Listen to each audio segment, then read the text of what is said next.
Thank you for downloading this episode of A History of the World in 100 Objects from BBC Radio 4. In the early 19th century, Japan had been effectively isolated from the world for almost 200 years.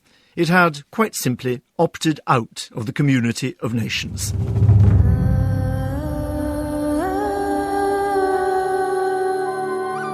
Stephen Sondheim's Pacific Overtures describes the secluded and calmly self-contained country in 1853, just before American gunships forced its harbours to open to the world. In the middle of the world we float, in the middle of the sea.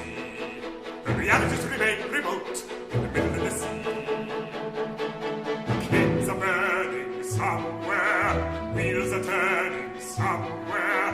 Trains are being run, wars are being won, things are being done somewhere out there, not here. Here we paint screens. Yes, here painted to the screens. It's vintage Sondheim caricature, the dreamy and aesthetic Japanese serenely painting screens, while across the seas the world industrialises and political turmoil rages. Indeed, it's an image the Japanese themselves have sometimes wanted to project. And it's how the most famous of all Japanese images, Hokusai's Great Wave, is sometimes read.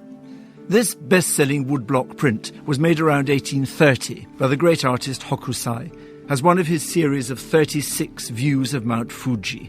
At first sight, it presents a beautiful picture of a deep blue wave curling above the sea, with, far in the distance, the tranquil snow-capped peak of Mount Fuji. It is, you might think, a stylized, decorative image of a timeless Japan. But there are other ways of reading Hokusai's Great Wave. Look a little closer, and you see that the beautiful wave is about to engulf 3 boats with frightened fishermen, while Mount Fuji is so small that you, the spectator, share the feeling that the sailors in the boats must have as they look to shore. It's unreachable, too far away, and you're lost. This is, I think, an image not of timeless serenity, but of instability and uncertainty. You can find this image everywhere. All sorts of everyday objects feature the Great Wave. So it really has become a very ubiquitous icon. I think an icon of modernity. A History of the World in 100 Objects.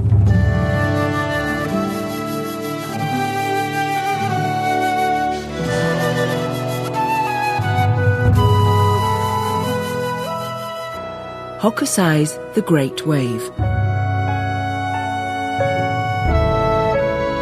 Made in Japan, about 1830.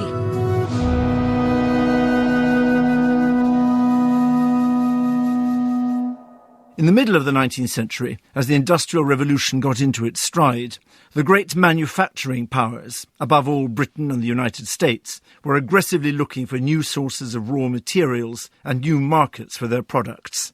The world, these free traders believed, was their oyster, and it was one they were determined to open. To them, it seemed incomprehensible, indeed intolerable, that Japan should refuse to play its full part in the global economy. Japan, on the other hand, saw no need to trade with these pushy would-be partners. Its existing arrangements suited it very well. The country had closed almost all its ports at the end of the 1630s, expelling European Christian missionaries and virtually all other foreigners. Japanese citizens were not permitted to leave the country, nor could foreigners enter. Disobedience was punished by death. Exceptions were made only for Dutch and Chinese merchants, whose shipping and trade were restricted to the port city of Nagasaki.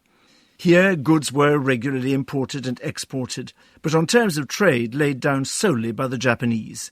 In dealing with the rest of the world, they called the shots. This was not so much splendid isolation as selective engagement, and for 200 years it had worked, the Japanese thought, very well. If foreign people could not enter Japan, foreign things most certainly could. And you can see this very clearly if you look at the composition, physical and pictorial, of the Great Wave. It's printed on traditional Japanese mulberry paper, just under the size of a sheet of A3, in subtle shades of yellow, grey and pink.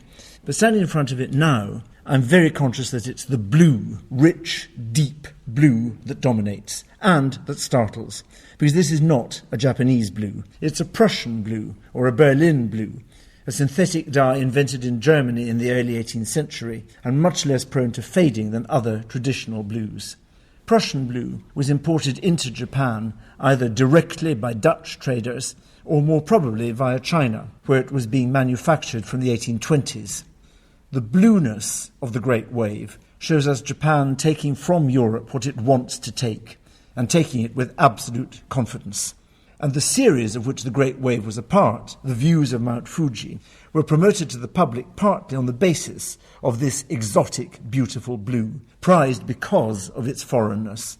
So the Great Wave, far from being quintessentially Japanese as we usually think of it, is in fact a hybrid work, a fusion of European materials and technology with a Japanese sensibility, and also, I think, with a Japanese apprehension. As a viewer, you've got no place to stand in front of this, no footing. You too must be in a boat, under the Great Wave, and in danger of being overwhelmed. Yet Hokusai has drawn the sea over which these European things and ideas travelled with disturbing ambivalence. Christine Guth has studied Hokusai's work in depth, especially the Great Wave. It was produced at a time when Japanese were beginning to become concerned about foreign incursions. So this great wave seemed, on the one hand, to be a kind of symbolic barrier, protection of Japan, but at the same time, it also suggested the potential for Japanese to travel abroad, for ideas to move, for things to move back and forth. I think it was very closely tied to the beginnings of the opening of Japan, if you will.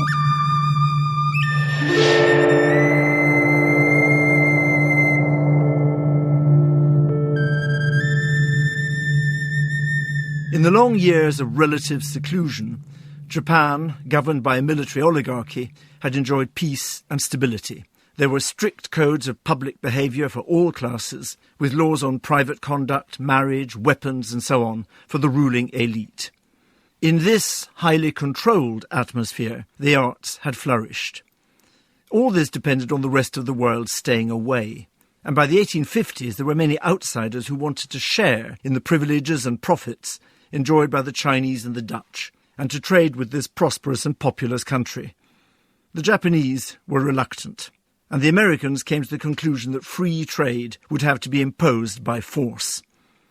The story told in Stephen Sondheim's ironically titled Pacific Overtures actually happened in 1853, when Japan's self-imposed isolation was breached by the very real Commodore Perry of the US Navy, who sailed into Tokyo Bay uninvited and demanded that the Japanese begin to trade with the US. Here's a snatch of the letter that Perry, on the authority of the President of the United States, delivered to the Japanese Emperor. Many of the large ships of war destined to visit Japan have not yet arrived in these seas, and the undersigned, as an evidence of his friendly intentions, has brought but 4 of the smaller ones, designing, should it become necessary, to return to Edo in the ensuing spring with a much larger force. This was textbook gunboat diplomacy, and it worked. Japanese resistance melted in the face of Commodore Perry's threats, and very quickly the Japanese embraced the new economic model.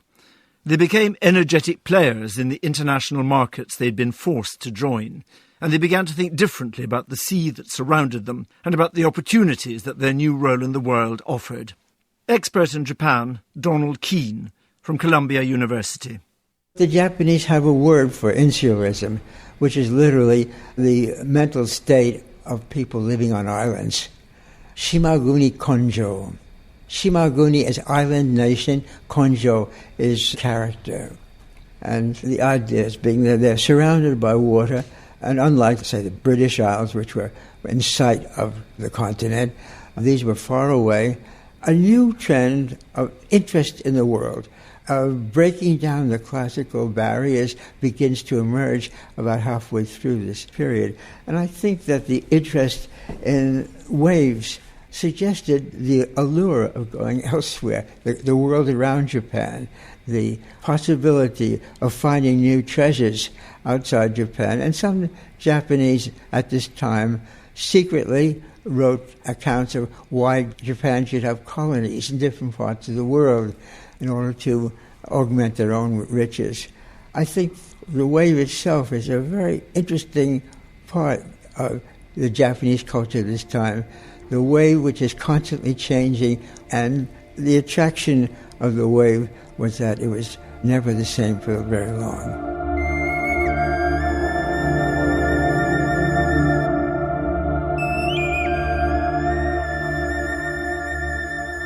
The Great Wave, like the other images in the series, was printed in about 5,000, maybe as many as 8,000 impressions. And we know that in 1842, the price of a single sheet was fixed officially at 16 mon, the equivalent of a double helping of noodles. This was cheap and popular art, but when printed in such quantities to exquisite technical standards like this, it could be highly profitable. The BM has 3 impressions of the Great Wave. This is an early one, taken when the wood block was still crisp, which means it has sharp lines and clear, well-integrated colours. An impression like this one lets you see very clearly that Hokusai took far more than just Prussian blue from Europe. He's also borrowed the conventions of European perspective to push Mount Fuji far into the distance. He must have studied European prints, which the Dutch had imported in modest quantities, but which circulated among a small number of collectors, scholars and artists inside Japan. It's no wonder that this image has been so loved in Europe. It can be seen not as a complete stranger, but as an exotic relative. After Commodore Perry's forcing of the Japanese ports in 1853, Japan resumed sustained contact with the outside world. Japanese prints, like the Great Wave, were exported in large numbers to Europe, where they were quickly admired and imitated by Van Gogh, Whistler, and many others. The Japanese artist, who had been so influenced by European style and materials, now influenced the European artists in return. Japonisme became a craze, influencing the fine and applied arts of both Europe and America well into the 20th century. In the decades after 1853, Japan vigorously followed the example of the industrial West, and it was transformed in the process into a great imperial economic power. Yet just as Constable's Haywain, at roughly the same time, became the iconic image of a fantasy pre-industrial England, so Hokusai's Great Wave became, and in the modern imagination has remained, the emblem of an earlier, simpler Japan, reproduced today on everything from textiles to teacups. What Japan had discovered was that by the middle of the 19th century, no part of the world would be allowed to opt out of the global system. We'll see the same phenomenon, but more bloodily, in the next programme.